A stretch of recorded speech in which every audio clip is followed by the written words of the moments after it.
Assalamu alaikum. Hello guys, how are you? I am Imran from It's Imran Bro Facebook page থেকে। আমি এই মুহূর্তে আছি কাতারের একটি জনবহুল অঞ্চল ফিরোজ আব্দুল আজিজ থেকে। আসলে আজকে আমি কিছু কথা বলতে চাচ্ছি যে আপনারা যারা দেশ থেকে আমাকে নক দিচ্ছেন কিংবা কল দিচ্ছেন, যে একটা কিংবা যাদের আত্মীয় স্বজন আছেন আমাকে কল দিচ্ছেন যে একটা কাজ কিংবা একটা তার একটা ভাই আছে কিংবা কাজিন আছে একটা কাজ কামের ব্যবস্থা করে দেওয়ার জন্য, আসলে আমি আপনাদের সবাইকে সাজেস্ট করবো, আপনারা যারা নতুন দেশে আসতেছেন, দেশ থেকে আসতেছেন কাতারে, বর্তমানে কাতারের অবস্থা আশঙ্কাজনক নয়। আসলে বর্তমানে কাতারের কাজ কাম নাই বললে চলে।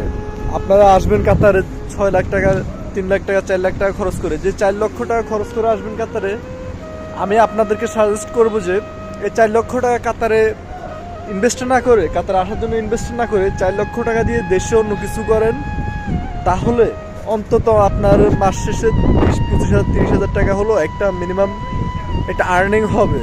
কিন্তু অত্যন্ত দুঃখজনক বিষয় হলো এটাই সত্য যে আমরা যারা আজকে প্রায় 6 বছর, 7 বছর, 8 বছর, অনেকে আছে 10 বছর, 12 বছর, 15 বছরও কাতারে আছেন, কিন্তু হ্যাঁ আশানুরূপ কিছু কেউই এখন আর করতে পারতেছে না।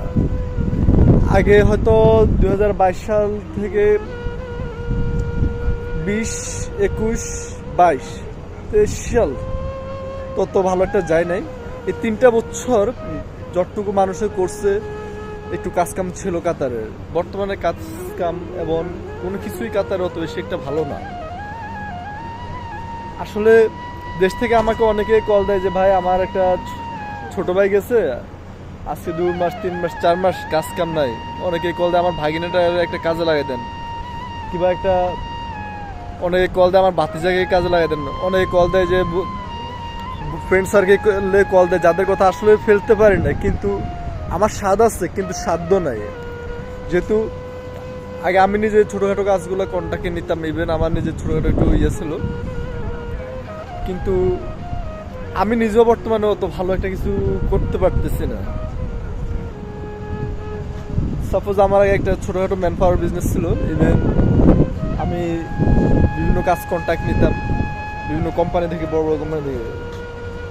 বর্তমানে আমার ওরকম না যে আমার নিজের অবস্থা না, আমি নিজে তো কাজ কাম নেই, ইভেন কোথাও কাজ করাইলো টাকা পাচ্ছি না, টাকা পাই না। আর কি বলবো যে আপনি কাজ করেছেন আপনার টাকাটা নিয়ে অন্যজনের ভাইগে গেছে। সাপোজ রিসেন্টলি আমি আপনার 2 মাস আগে আমি একটা জায়গায় কাতারের বাসায় কাজ করেছিলাম, একটা কোম্পানি থেকে এগ্রিমেন্ট নিয়ে। আমি ওইখানে 4টা ফ্লোরে কাজ করেছিলাম, তাদের সাথে আমার কন্ট্যাক্ট হয়েছিল 1,80,000 রিয়াল ফুল কাজের। সেখানে আমি তাদের সাথে কাজ করানোর পর আমার সব কাজ শেষ, লাস্ট আমার 65,000 রিয়াল, যেটা আমার নিজের প্রফিট পার্সেন্ট কিংবা আমার যেটা লাভ্য অংশ আমরা বলি, যেটা আমার নিজের প্রফিট আসবে। আর ওখানে কিছু আমার ওয়ার্কারদেরও ইয়ে ছিল, যেটা আমি সামান সহকারে কাজগুলো নিয়েছিলাম, ম্যাটেরিয়াল সহকারে। তো ওখানে আমাকে আমার 65,000 রিয়াল নিয়ে যার থেকে নিয়েছি সে ছিল একজন লেবনানি, যে কোম্পানি থেকে আমি নিয়েছিলাম, উনি পালাই গেছে বলতে উনি দেশে চলে গেছে, উনি আর আসে নাই, ওনার কোম্পানিটাও শেষ। তো এখন আমার সাথে যারা কাজ করছে আমি তো অবশ্যই তাদের টাকা দিতে হবে।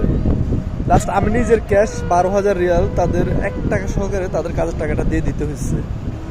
এই কথাটা বলার মূল উদ্দেশ্য ছিল এটাই যে কাতারে বর্তমানে ভালো মানুষের সংখ্যা নাই বললে চলে। 100%-এর মধ্যে আপনি 2-5 জন পাবেন যে আপনাকে কাজ করলে টাকা দিবে, না হলে আমি মনে করবো যে বাকি 95%-এ যদিও কাজ করেন আপনার টাকা নিয়ে ভাগে যাবে। আপনাকে যদি 500 টাকার জন্য অন্তত 5 মাস ঘুরাবে প্রতি মাসে। যারা আসে না কি, ওই যে বলেন যে আজাদ বিষয় কিংবা ফ্রি বিষয়, আসলে কাতারে ফ্রি বিষয় বলতে কোনো বিষয় হয় না। কাতারে ফ্রি ভিসা বলতে কোনো বিষয় হয় না, যাই হয় যা আছে এগুলো হচ্ছে আমরা বলতে একটা কোম্পানির আন্ডারে আসে। কোম্পানি মিনিমাম একটা প্রফিট কিংবা একটা ফায়দা নেয় প্রতি বছরে 3,3500 টাকা। এই ফায়দার বিনিময়ে আপনাকে বাইরে কাজ করার অনুমতি দেয়। আসলে এটা কিন্তু এদেশে বৈধ না।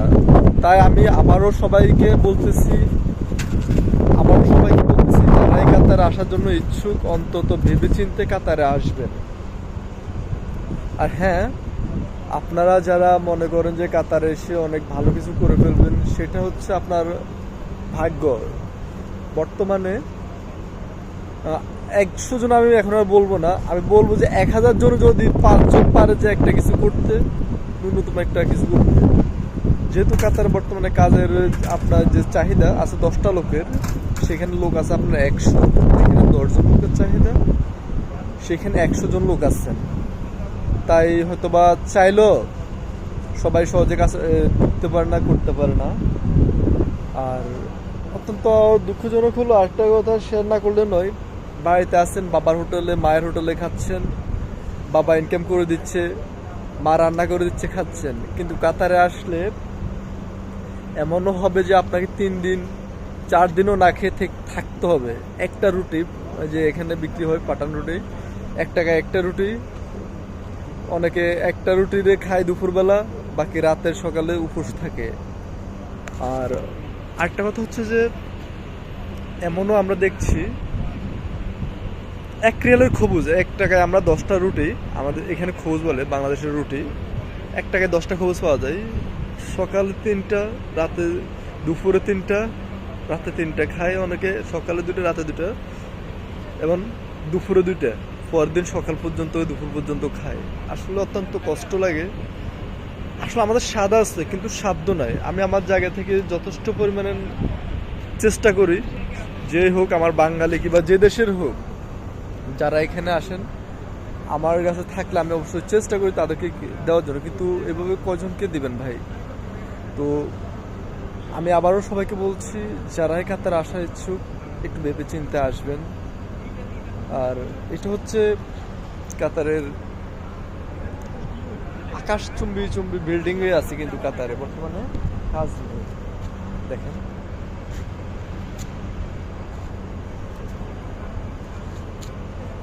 আসলে যারাই কাতারে আসবেন, আমি আবারও বলছি আমার কথাগুলো একটু বুঝে শুনে দেখবেন। যদি আপনার মনে হয় যে আমি